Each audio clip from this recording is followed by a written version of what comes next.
नमस्कार मु स्वागत कपुती आप देखुं इंडस वैली टाइम्स नजर पकाइबा एक स्पेशल रिपोर्ट उपर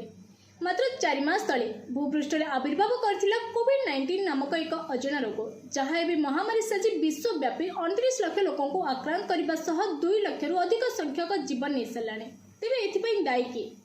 प्रकृत एथपाई बेआईन भाव विपुल वन्यजंतु बेपार और प्रकृति मध्य को मनुष्यर अनधिकृत अनुप्रवेश को दायी कर अमेरिकार प्रख्यात जीव विज्ञान थॉमस लजबेया तेज यह प्रकृतिर प्रतिशोध बोली कहुपर ना बरं आम निजे ही निज गोड़े चोट मारी निजर विलोप साधन करुचे थॉमस निजर अनुशोचना प्रकाश कर जॉर्ज मॉनसन विश्वविद्यालय प्रोफेसर थिबा तथा जैव विविधतार जनक भाव विवेचित थॉमस कहवा कथा प्रति वर्ष विश्व में केउठी ना केउठी आम विज्ञान गारे 2 ରୁ 4ଟି नुआ भूताणु सृष्टि कर चली प्रकृति संतुलन प्रति मनुष्य एपरी अनुप्रवेश ही बेले बेले एमिति महामारी रूप नहीं उभा होइछि विशेषकर दक्षिण एशिया और आफ्रिकार सांघातिक मात्राधिक बेआईन वन्यजंतु कारबार और सिक्त बजार द्वारा ही एभली महामारी उत्पन्न होता है।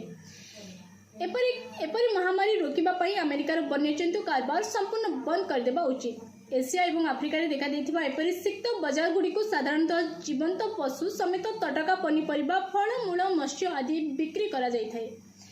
जहाँकि हजार हजार लोकों जीविका निर्वाह उत्स होता है। तेबे कोविड-19 उत्पत्ति स्थल भाव विवेचित चीन स्थित वुहान बजार रे बिलुआ मूषा गुंडीची मूषा गधिया छुआ झिटिपिटी केरेकंठ भली निरीह प्राणी मिलता जहाँकि भूताणुर सहज बाहक भाव उपलब्ध होती तेणु भूताणु संक्रमण रोकवाई से सब बजार को बंद करदेवा